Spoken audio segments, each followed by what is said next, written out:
Sensational director Lokesh Kanagaraj హీరోగా పరిచయమైన latest చిత్రం డీసీ. అరుణ్ మాదేశ్వరన్ దర్శకత్వంలో సన్ పిక్చర్స్ నిర్మించిన ఈ చిత్రానికి అనిరుద్ సంగీతం అందించారు.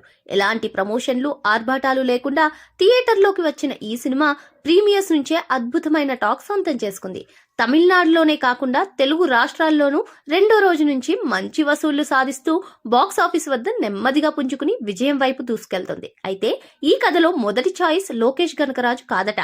మొదట దర్శకుడు అరుణ్ మాదేశ్వరన్ ఈ లైన్ ను టాలీవుడ్ హీరో విజయ్ దేవరకొండకు వినిపించాడని, తాను అప్పటికే చేస్తున్న సినిమాల తరహాలోనే ఉండడంతో ఆయన ఈ ప్రాజెక్ట్ ను నో చెప్పాడని తెలుస్తోంది. ఆ తర్వాతే ఈ అవకాశం లోకేష్ వద్దకు వెళ్లినట్లు తెలుస్తోంది. దీనికి సంబంధించిన విజయ్ దేవరకొండ పాత వీడియో ఒకటి ప్రస్తుతం సోషల్ మీడియాలో వైరల్ అవుతుంది. లోకేష్ కనకరాజ్, వామికా గబ్బి జంటగా నటించిన ఈ తమిళ బ్లాక్ బస్టర్ మూవీ తెలుగులోనూ మంచి వసూళ్లు సాధిస్తుండటంతో మేకర్స్ సంతోషం వ్యక్తం చేస్తున్నారు.